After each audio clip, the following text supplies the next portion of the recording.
So ito yung tutorial sa Creative Effect guys, yung parehong walang laman yung planggana at saka yung baso.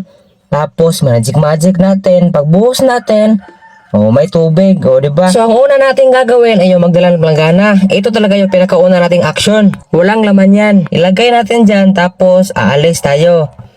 Pag alis ko dyan, kinuha ko yung tubig. Yan tapos nilagyan natin. Dahan-dahan lang, wag galawin yung planggana. Dapat steady lang siya ba? Pag malagyan ng tubig, lipat na kayo sa part yung kunwari kakambal niya. Lalakad tayo dyan. Tapos pakita nyo yung baso na wala talagang laman. Magic lang dyan. Tapos ibuhos nyo. Pag buhos, wala naman talaga yung laman. Kasi nilagay natin sa planggana, diba? Tapos ipakita nyo sa camera na may tubig na siya. Diba? Tapos open CapCut. Pindutin na new project, piliin yung video na nirecord nyo, tapos pinutin itong add. Pag ma-import nyo na, abangan natin na matapos ako mag-acting. Baga natin pag alis ko dyan ba, diba nilagay ko yan. Pag alis ko dyan, stop natin yung video. Tapos itap ang video, tapos split natin. Pag ma-split, i-play lang natin. Abangan naman natin sa part, yung magsimula na maglakad yung kakambal niya ba, yung magsimula na maglakad ba, ganito. Pag magsimula na maglakad, i-split nyo ulit. Tapos yung nasunahan, i-tap nyo, tapos i-delete. Pag ma-delete na, i-tap natin tong clip number 2, ito nasa kabila. Tapos hanapin natin yung overlay.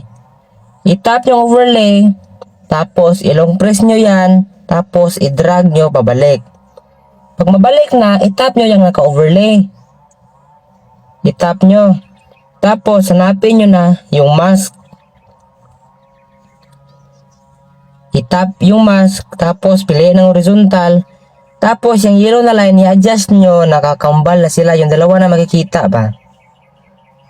Pag ma-adjust nyo na, hanapin nyo na sa part, yung magsimula akong magbuhos dyan ba, Pag magsimula nang magbuhos yung kakambal ko dyan, pag makikita nyo na magsimula na akong magbuhos dyan, ganyan, lagyan natin yan ng dalawang keyframe. I-tap itong keyframe, mayroon na isa. Tapos, galawin natin konti. Tapos, lagyan natin ng pangalawa. Pag dalawa na, balik kayo sa mask. Tapos, yung yellow na line, ipalayo nyo konti. Para hindi maputol yung baso pag buhos natin ba. Huwag naman masyado ma-adjust kasi huwag nyo tamaan ng yellow na line si kambalo kasi mawala siya ba. So, hanggang dyan lang. Dyan nasa gitna lang din ang dalawa ba. Pag ma-adjust nyo na, makikita nyo yung clip sa taas guys.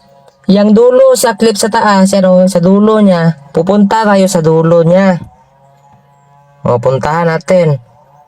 Pag nakapunta na tayo dyan sa dulo, mag-keyframe ulit kayo para tatlo na. Itap itong keyframe.